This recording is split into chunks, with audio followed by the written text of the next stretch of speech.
Hello everyone. So today I'm going to start with our English for CDS and NDA. ठीक है, आपको NDA के लिए भी सेम करना है, CDS के लिए भी आपको सेम करना है. ठीक है, बट ट्राई करिएगा CDS और NDA वाले बच्चे कि वो CDS के भी सॉल्व करें पिछले 10 साल के पेपर्स, एंड NDA वाले भी आप भी पिछले 10 साल के पेपर सॉल्व करेंगे इंग्लिश के. ठीक है, अब आपको करना कैसे है, आज हम पहले बात करेंगे सिनोनिम्स एंड एंटोनिम्स की. आपको अप्रोच कैसे करना है. अगर कोई ऐसा मीनिंग ऐसा कोई सिनोनिम या एंटोनिम आपको पूछ रहा है जो आपने कभी पढ़ा ही नहीं है, ठीक है, क्योंकि बहुत सारे ऐसे पूछता है जो आपने वर्ड्स शायद पहली बार सुना होगा, तो उसके लिए आप आंसर पे कैसे आ सकते हो. ठीक है, आपको क्या कॉमन सेंस, क्या लॉजिक लगाना है. ठीक है, यूपीएससी कैसे बार बार वो चीज़ें देती है आपको, कैसे कैसे ऑप्शंस फ्रेम करती है, वो मैं बताऊंगी जैसे मैं करती थी. आप ठीक है अपने पेपर में करती थी. चलिए देखिए, मैं आपको सिर्फ CDS 1 एंड CDS 2 जो 2024 का वही सॉल्व कराऊंगी, उसी से आपको आइडिया हो जाएगा. ठीक है, और अगर आपको पिछले 10 साल के पेपर्स देखने हैं जो सॉल्व किए हुए, वो आप मेरी प्लेलिस्ट पे जाना, वहाँ पे इंग्लिश के लिए वीडियोस होंगी और मैंने हर एक टॉपिक पे पिछले 10 साल के पेपर सॉल्व कराए हैं आपको, वहाँ से देख लेना. ठीक है, अभी उतना टाइम नहीं है कि मैं आपको पिछले 10 साल के फिर से करवाऊँ.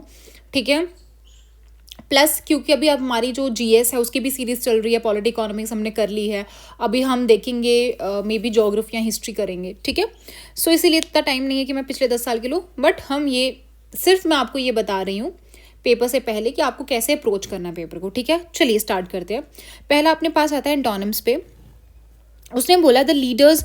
सबसे पहले क्या होता है ना, जो CDS में इनमें एक एडवांटेज क्या होता है कि वो सेंटेंसेस में दिया जाता है. तो जब सेंटेंसेस में तो आप कहीं ना कहीं एक वर्ड का मीनिंग ढूंढ लेते हो कि क्या हो सकता है. ठीक है, अगर आप फर्स्ट क्वेश्चन देखोगे, उन्होंने एंटोनिम पूछा है.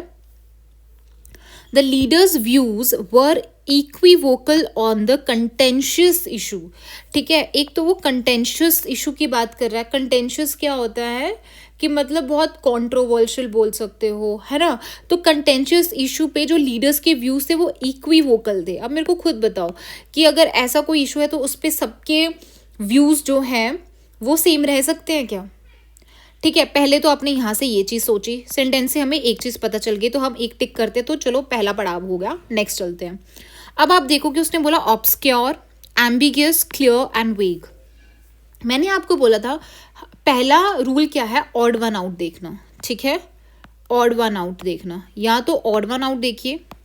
इसी में एक और चीज़ होती है, वो होती है ऑपोजिट्स देखना. बीच में ऑपोजिट में क्या है, कौन सा पॉजिटिव है, कौन सा नेगेटिव है. अब आप यहाँ पे देखोगे ऑब्सक्योर, एम्बिगियस और वेग, इनका मतलब क्या है, अनक्लियर. वेग है, देखिए ये हम बहुत डेली लाइफ में यूज़ करते हैं ये वाले वर्ड्स. अगर आप बोल रहे हो कि मेरे को नहीं आते तो फिर प्रॉब्लमेटिक है. बट ये जो एम्बिगियस वगैरह वर्ड्स हैं ये आपके PYQs में ऑलरेडी आपको मिल जाएंगे. अगर आप PYQs पिछले, मैं तो कहती हूँ 10-12 साल तक के पेपर सॉल्व करो तो आपको एम्बिगियस हो गया, ऑब्सक्योर या फिर वेग. वेग तो है, ठीक है, तो ये सब आपको मिल जाएंगे. तो वहाँ से अगर आप पढ़े होते तो इतना पता हो कि क्या है वो, क्लियर है क्या अनक्लियर है. सो इसका मतलब ये भी अनक्लियर, ये भी अनक्लियर, ये भी. अब वेग, या फिर सिर्फ अगर आपको वेग भी पता होता है कि यार ये वेग जो होता है वो अनक्लियर होता है. ठीक है, अनक्लियर होता है, उसको ऑपोजिट क्या है, क्लियर. ठीक है, तो अगर ऑपोजिट है दो, इसमें इसका मतलब दोनों में से कोई एक आंसर होगा, वेग है और क्लियर है. ठीक है, अब हम देखते हैं. अब ये बताइए, ये भी नेगेटिव ही होगा, कुछ एक जैसा तो नहीं हो सकता. इसलिए अब आप खुद बताइए यहाँ पे क्या हो सकता है. उसने बोला व्यूज वर, क्या व्यूज क्लियर हो सकते कोई कंटेंशियस इशू पे, नहीं हो सकते. वो ऑब्वियसली वो क्या होंगे, वेग होंगे, एम्बिगियस होंगे, क्लियर नहीं होंगे. तो उसने एंटोनिम पूछा, तो इसका आंसर क्या आ जाएगा आपके पास, क्लियर. चलिए, उसने बोला the authorities interacted with the group of mutinous. Mutinous से आपको क्या याद आ रहा है, क्या आपको म्यूटनी याद आ रही है. हिस्ट्री में पढ़ते हो ना, सिपाही म्यूटनी. तो म्यूटनी से इतना पता चल गया कि कुछ ना कुछ रिबेलियस की बात कर रहे हैं. अब उसने बोला अनरूली. देखिए अनरूली भी आपका PYQ है, तो दो तो आपके PYQ से ही हो गए.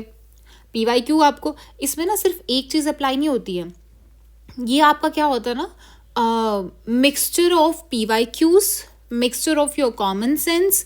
जैसे मैं आपको ऑप्शंस बता रही हूँ, ऑड वन आउट है या फिर आपके ऑपोजिट्स हैं, तो वो सब देख के आपको क्या करना, सब चीज़ें अप्लाई करनी है. ठीक है, तो अनरूली है, कॉन्ट्यूमेशियस है, सेडिशियस है एंड ओबिडेंट है. इन अगर आप ये चारों ऑप्शंस पढ़ोगे मेरे को ये बताओ कि इनमें से कौन से आपको नेगेटिव लग रहे हैं और कौन से आपको पॉजिटिव लग रहे हैं। सेडिशियस सबको पता है नेगेटिव है। अनरूली का मतलब क्या होता है, वर्ड से ही देखो कि जो रूल ओबे नहीं कर रहा है, अनरूली बंदा है, नेगेटिव है। कॉन्ट्यूमेशियस भी नेगेटिव हो सकता है, बट अगर आप ये देखोगे इनमें से ओबीडियंट ही है जो मेरे को पॉजिटिव लग रहा है। इसका मतलब इसमें से अगर आप पॉजिटिव मतलब ऑड वन आउट देखोगे तो आपके पास क्या आता है, दैट इज ओबीडियंट। कॉन्ट्यूमेशियस का भी क्या होता है, सिनोनिम ये होता है जो ओबे नहीं करता, मीन्स डिसओबे करना, दैट इज कॉन्ट्यूमेशियस। अनरूली भी वही है, एंड सेडिशियस तो आपको पता ही है, हिस्ट्री में पढ़ा है आपने, ठीक है। सो आंसर क्या आ जाएगा इसका, ओबीडियंट आंसर आ जाएगा, समझे। ये भी आपका डिसओबे आ जाएगा, ठीक है। नेक्स्ट चलते हैं, तो इससे क्या हो जाएगा, हमारे पास 2 क्वेश्चन तो हो गए, चलते हैं नेक्स्ट पे। इसको कैसे करते, उसने बोला his behaviour was quite belligerent. उसका बिहेवियर क्वाइट बेलिजरेंट मतलब हो सकता है समथिंग नेगेटिव बोल रहा है कि उसका बिहेवियर जो है वो ऐसा है। अब देखिए बेली के साथ बेली है, इसका मतलब इन दोनों का जो क्या बोलते हैं उसको, मीनिंग हो सकता है वो सेम हो सकता है। बेली बेली है दोनों, तो दोनों का सेम हो सकता है, इसका मतलब ये तो नहीं आना चाहिए। अब देखिए उसने बोला एंटोगनिस्टिक कॉम्बैटिव, क्या ये दोनों ही नेगेटिव है। एंटोगनिस्ट प्रोटैगनिस्ट आपने पढ़ा होगा, एंटोगनिस्ट होता है जो ऑपोजिट जाता है, एंड कॉम्बैट करना, ठीक है, लड़ाई के लिए आगे रहना, सिर्फ लड़ाई करना, कॉम्बैटिव। अब आता है लास्ट आता है दैट इज एमिएबल, ठीक है। तो एमिएबल समथिंग पॉजिटिव लग रहा है।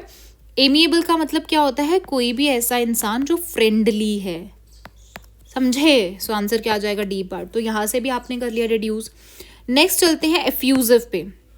उसने बोला he was effusive in his praise. अब कैसा हो सकता है, अपनी ही प्रेज में वो एफ्यूजिव था।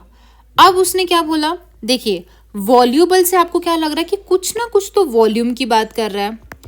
जब मैंने आपको ऐसे बता दूं ना, जैसे एक्स्ट्रावेजेंट हो गया, एक्सूबरेंट हो गया, एग्जैजुरेट हो गया, इसका मतलब ये कुछ बड़ी बड़ी चीज़ों के बारे में बात कर रहा है। तो ये भी कुछ ना कुछ बड़ा, कुछ ना कुछ ग्रेट की बात कर रहा है। इसका मतलब ये सेम, ये सेम। अब देखिए प्रोफ्यूज, आपने सुना है कि प्रोफ्यूजली वुंडेड, है ना, प्रोफ्यूजली वुंडेड था वो इंसान, मतलब बहुत ग्रेट इम्पैक्ट होना किसी चीज़ का, या फिर क्वांटिटी जिसकी ज़्यादा हो, तो दैट इज प्रोफ्यूज, ठीक है। अब रेटिसेंट को आप कैसे कर सकते हैं, अगर आप रेटिसेंट देखोगे, जब भी कोई चीज़ शांत वाली होती है, हम उसको आर ई से स्टार्ट होती है ज़्यादातर, देखो रिड्यूस करना, है ना, रिस्ट्रेन करना, रेटिसेंट। तो अगर आप देखोगे एक्सूबरेंट तो आपने कैंसिल कर दिया, वॉल्यूबल आपने कैंसिल कर दिया, एंड प्रोफ्यूज और इन दोनों में से हो सकता है, आप खुद बताइए तो वो क्या हो सकता है, रेटिसेंट था। सो रेटिसेंट का मतलब क्या होता है,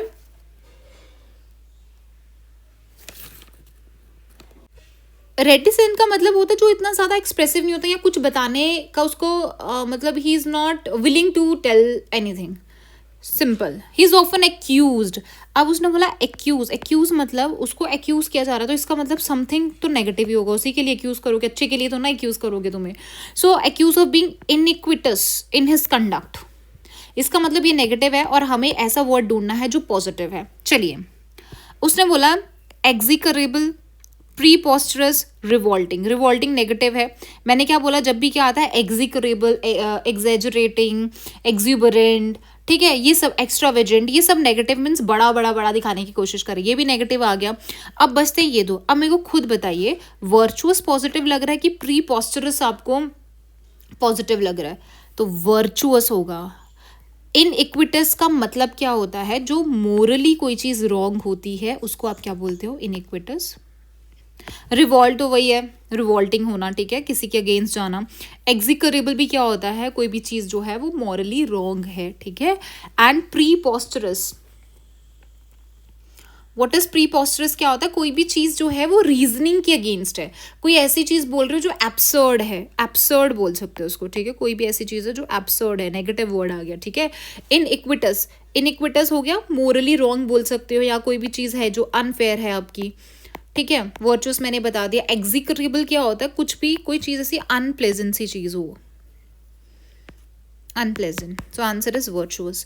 तो देखो ऐसे तो आप सारे के सारे एंटोनिम्स कर सकते थे अगर आपने इतना, देखिए आपको क्या होता है ना, जो ये वर्ड्स आते हैं ना, ये डायरेक्टली और इनडायरेक्टली आते हैं। कभी कभी इनमें से जो कोई भी एक ऑप्शन होगा वो आपको PYQ में आया होगा, या कभी कभी ये जो क्वेश्चन में पूछा वही आ जाता है, ठीक है। या हो सकता है कभी ना कभी आपको सिनोनिम्स एंटोनिम में कोई ऐसा वर्ड पूछा होगा तो उसी का सिनोनिम जो होगा वो यहाँ पे डाल दिया होगा। तो इसीलिए आपको क्या करना है, ये जब एंटोनिम्स या सिनोनिम्स करते हो तो आपको एक लिस्ट बना लो, या तो लिस्ट बना लो या फिर इसके साथ साथ ही आप क्या किया करो, सॉल्व किया करो और आगे क्या लिख लिया करो, उसके सिनोनिम्स एंड एंटोनिम्स दोनों लिख लिया करो।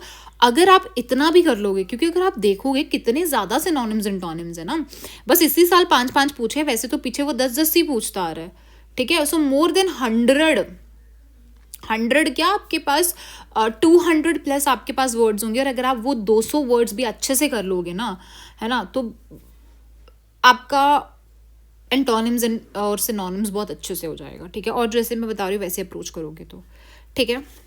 चलिए, उसने बोला synonym, the village headman was old and cantankerous. अब जो ओल्ड होते हैं वो क्या होते हैं, ये नेगेटिव है, कुछ ना कुछ उसकी वही बताया, क्योंकि जो ओल्ड पीपल होते हैं क्या चीज़ होती है जो आपको दिखने को मिलती है, पोलाइट नहीं, वीक, हाँ वीक तो होते हैं, बट यहाँ पे आप थोड़ा सा क्या हो सकते थे ना, यहाँ पे क्या हो सकता था, थोड़ा सा प्रॉब्लमेटिक हो सकता था। तो अगर आपको ऐसे में बिल्कुल नहीं समझ आ रहा वो आप छोड़ सकते हो क्वेश्चंस, ठीक है। अब सब में कोई चीज़ अप्लाई नहीं होगी, छोड़ सकते हो। इसमें होता है इल टेम्पर्ड। इल टेम्पर्ड क्या होता है कि उनका थोड़ा सा ना इरिटेटेड होते हैं, वैसे बच्चों की तरह बिहेव करते हैं, इरिटेटेड होते हैं, ठीक है। द विलेज हेडमैन जो था वो इल टेम्पर्ड था। Psychological problems among the youth can be attributed. उसने बोला जो साइकोलॉजिकल प्रॉब्लम्स हो रही हैं वो किस वजह से हो रही है, pernicious influence of the internet. अब उसने बोला साइकोलॉजिकल मीन्स नेगेटिव चीज़ है, तो वो नेगेटिव इन्फ्लुएंस ही होगा इंटरनेट का, तो इंटरनेट का पॉजिटिव तो नहीं होगा, ट्रिकी तो नहीं है। ट्रिकी क्या हुआ, 2 बज गए, एक आता है आपके पास इनोक्यूस और दूसरा आता है आपके पास हार्मफुल। आपने सुना है परनीशियस एनीमिया, परनीशियस एनीमिया कौन सा एनीमिया होता है, हार्मफुल। तो ये तो ईजी था, यहाँ से आप सेंटेंस ही पता कर सकते थे कि क्या होता है, ठीक है। और इनोक्यूस जो होता है वो इसका उल्टा होता है, हार्मफुल का उल्टा होता है, दैट इज नॉट हार्मफुल, कोई चीज़ है जो हार्मफुल नहीं है, ठीक है। आर टीचर वर्बॉस भी आपको क्या पूछ गया है, PYQs में था ये आपका वर्बॉस वाला, ठीक है। वर्बल कुछ तो पूछा था वर्बल से रिलेटेड। तो वर्बॉस मतलब क्या हो सकता है कि आप कुछ ज़्यादा वर्ड से ज़्यादा बोल रहे हो, ठीक है, कोई भी चीज़ ज़्यादा करना। तो अभी मैंने आपको बताया कुछ भी चीज़ एग्जैजरेट, क्योंकि एग्जैजरेट ऑलरेडी PYQs में पूछ चुका है, तो शॉर्ट तो नहीं, उसने टोल्ड अस नॉट टू वर्बॉस। जब भी आप लिख रहे हो तो वर्बॉस मत करो, मतलब ज़्यादा बढ़ा चढ़ा के, तो शॉर्ट तो नहीं होगा, इनफॉर्मल नहीं होगा, या तो आपको लगेगा कि एग्जैजरेट होगा या सक्सिंक्ट, ठीक है। तो अब वर्बॉस मतलब बहुत बढ़ा चढ़ा के, तो एग्जैजरेट तो सुना ही होगा आपने, एग्जैजरेट मीन्स कोई भी चीज़ बढ़ा चढ़ा के आपने बोलना, ठीक है। इसका मतलब क्या होता है ना कि आप कोई भी चीज़ ब्रीफली बता रहे हो, ठीक है, कोई भी चीज़ को ब्रीफली बताना, ब्रीफली एक्सप्लेन करना, दैट इज नॉर्मल, बट उसको बढ़ा चढ़ा के बोलना दैट इज एग्जैजरेट। वर्बॉस मीन्स बहुत ज़्यादा वर्बल कम्युनिकेट करना। Actor narrated the story in a resonant voice, किस वॉइस में बोल सकता है actor, soft, harsh, deep. Soft आवाज में बोल रहा था क्या, वो नरेट कर रहा था स्टोरी, हार्श तो नहीं होगा, क्विवरिंग मीन्स ऐसे काम काम के बोल रहा था, या फिर डीप। रेजोनेट क्या होता है, मैं आपसे रेजोनेट करती हूँ, हम बोलते हैं ना कि हम आपसे रेजोनेट कर पा रहे हैं, मतलब डीपली कोई चीज़ आप किसी के साथ जब अटैच होते हो या रेजोनेट कर पाते हो तो उसको क्या बोलते हैं, डीप मीन्स रेजोनेट करना। अब आता है देवर फेडअप। फेडअप का मतलब क्या है, नेगेटिव है, इसका मतलब उसका बिहेवियर गलत ही होगा, इसीलिए वो फेडअप हो गया, नेगेटिव है। अब वाइस तो नहीं आने वाला, क्लेवर बिहेवियर से क्या कोई फेडअप होगा, उसको अगर कोई इंसान क्लेवर होगा पता है कैसे लगे क्लेवर है।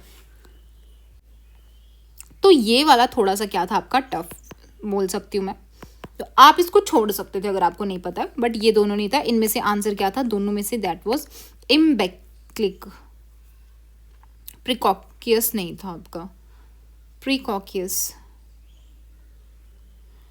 ठीक है। ये प्रिकॉकियस का मतलब क्या होता है, देखिए जो डॉल्टिश होता है ना दैट इज स्ट्यूपिड, कोई भी इंसान स्ट्यूपिड है दैट इज डॉल्टिश, एंड ये भी आपका क्या होता है, स्ट्यूपिड ही होता है, स्ट्यूपिड। एंड ये होता है कोई भी चीज़ आप रिस्की कोई काम कर रहे हो ना, तो ये थोड़ा सा क्वेश्चन भी रिस्की था आपका, तो आप छोड़ सकते थे।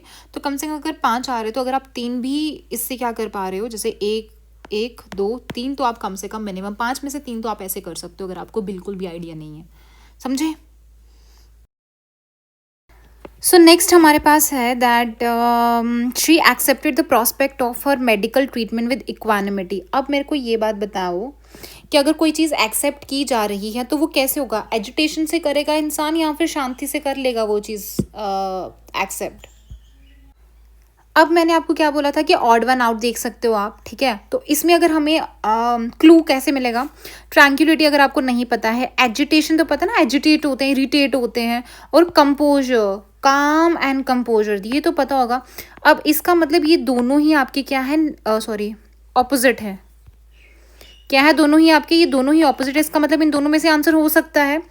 अब उसने बोला है, उसने एक्सेप्ट किया मतलब पॉजिटिव होगा, तो इसका एंटोनिम नेगेटिव होना चाहिए। इन दोनों में से नेगेटिव कौन सा है, एजिटेशन है। इसका मतलब जो बाकी के आपके ऑप्शंस हैं इनका जो मीनिंग होगा वो क्या होगा, आपका पीस से रिलेटेड होगा, काम होगा, ठीक है। इसको आप सीरीन भी बोलते हो, सीरीन होना, दैट इज काम एंड कंपोजर। समझ आया, आंसर हो गया। अब इसी से रिलेटेड मैंने आपको एक और बार बोला था कि ये आपको जीएस में भी बताया था कि एक क्वेश्चन का आंसर दूसरे क्वेश्चन में होता है। अब जैसे यहाँ पे देखो आप, all of us are living in turbulent times. Turbulence तो आपको पता ही होगा कि मतलब बहुत ज़्यादा डिस्टर्ब्ड चल रही है ना, टर्बुलेंस में चल रही है, तो इसका मतलब इसका जो होगा ये पॉजिटिव होना चाहिए, ये खुद नेगेटिव है तो इसका क्या होना चाहिए, पॉजिटिव। अब यहाँ पे ट्रैंक्युलिटी बोला था, ये वाले फर्स्ट क्वेश्चन में ट्रैंक्युलिटी था, यहाँ पे भी आप देखिए ऑप्शन में ट्रैंक्यूल है, तो हो सकता है इसका आंसर ट्रैंक्यूल होगा। अब डिसोलेट मतलब कुछ तो भी नेगेटिव है, कैप्रिशियस या ऑब्स्टिपेरस अगर आप पढ़ने की कोशिश करोगे तो ये भी समथिंग नेगेटिव जा रहा है। दूसरी बात यह है कि अगर यहाँ पे एजिटेशन नेगेटिव है तो बाकी तो आपके पॉजिटिव होने चाहिए, काम में होने चाहिए, इसका मतलब ट्रैंक्युलिटी कहीं ना कहीं इसका मतलब काम होगा। अगर ये टर्बुलेंस है तो उसको ऑपोजिट क्या हो जाएगा, ट्रैंक्यूल, ठीक है। He had been vehement in opposing the idea. अगर आपको अपोज करना है कोई ना कोई चीज़ तो आपको क्या होना पड़ेगा, आपको जिद्दी होना पड़ेगा या फिर आपको स्ट्रांग रहना पड़ेगा, इनमें से खुद बताओ। उसने बोला आर्डेंट, चलो नहीं पता, subdue and fervent. Fervent means कोई भी चीज़ फर्म से आप कर रहे हो, स्ट्रांग है कोई भी चीज़। इम्पैशन, पैशन से आप कोई चीज़ कर रहे हो। सबड्यू करना, आप खुद बताओ क्या सबड्यू आपका नेगेटिव नहीं है, किसी को दबा रहे हो आप नीचे, आप दब के किसी को अपोज नहीं कर सकते हो। तो इसका अगर आपको सबड्यू भी पता होता तो आंसर आ गया आपका। आर्डेंट से लगी रहा कि आप कोई ना कोई ऐसे अड़े हुए हो, ठीक है, स्ट्रॉन्ग फीलिंग्स के साथ। अब वो बोलता है ही इंडल्जेस इन निफेरियस एक्टिविटी। इंडल्ज बोल रहा है, इसका मतलब ये कुछ ना कुछ निफेरियस एक्टिविटीज होंगी जो नेगेटिव एक्टिविटीज होंगी। अब हमें ऐसा वर्ड ढूंढना है जो पॉजिटिव होगा। एग्जीकरेबल, देखिए एग्जीकरेबल यहाँ पे पूछा हुआ है, ये देखिए ये रहा आपका, एक सेकेंड, ये रहा आपका,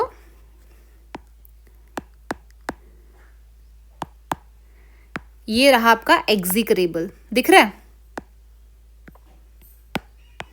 तो ये आपका पीवाईक्यू से भी हो जाता है ये वाला क्वेश्चन, एग्जीकरेबल हो गया।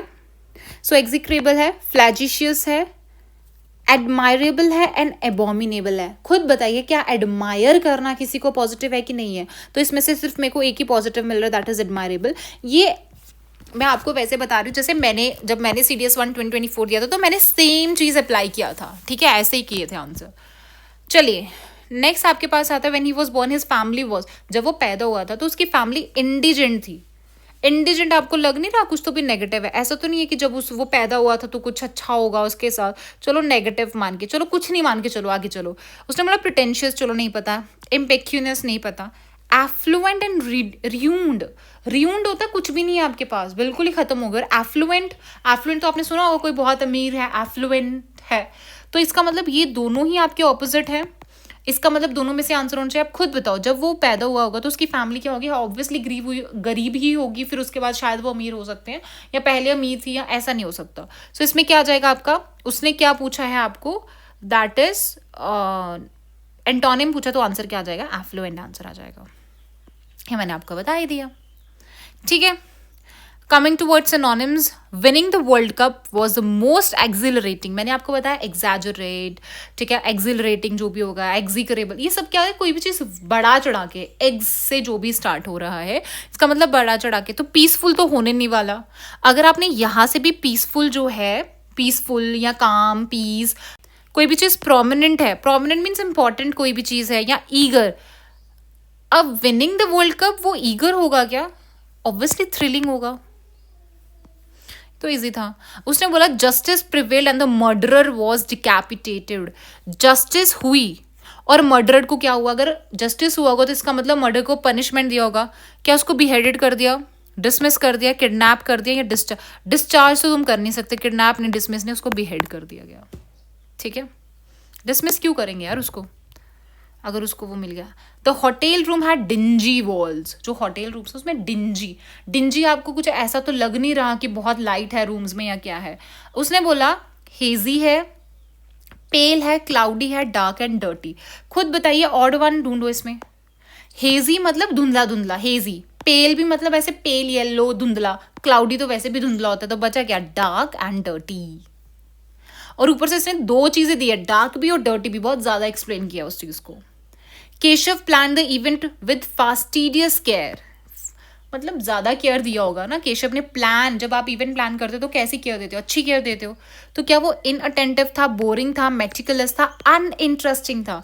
This is negative, boring is negative, this is also negative, but उसने केयर तो अच्छी दी होगी, मीन्स पॉजिटिव है, तो पॉजिटिव का क्या आना चाहिए? पॉजिटिव आना चाहिए, क्योंकि सिनोनिम है, तो मेटिकुलस क्या आ जाएगा answer. Her left leg was paralyse due to debilitating, means something negative है, कौन सा? कि डेबिलिटेटिंग डिजीज की वजह से। अब सैड डिजीज तो, स्ट्रेंज डिजीज तो होगा नहीं। अब उसने बोला है, देखिए अब क्रिपल क्या होता है कि लड़खड़ाना टाइप या वीक हो जाना, ठीक है। तो ऑब्वियसली कैसा डिजीज होगा जिससे मतलब, और ऊपर से उसने लेग की बात की है, तो ऑब्वियसली क्रिपलिंग होगा, है ना, क्रिपलिंग इफेक्ट तो पढ़ा ही होगा आपने, ठीक है। With this we have completed the PYQs of English antonyms and synonyms of series 1 2024 and series 2 2024। बस मैं इतना ही कराऊंगी, बाकी आप मेरा प्लेलिस्ट में देख सकते हो, ठीक है, पहले का प्लेलिस्ट है। एंड और साथ में आप ऐसे ही अप्रोच से क्या करिए, बाकी के PYQs भी सॉल्व करिए, ठीक है। अब नेक्स्ट वीडियो हम क्या करेंगे, कोई और नेक्स्ट हम टॉपिक्स लेंगे, ठीक है। चलिए, so thank you so much.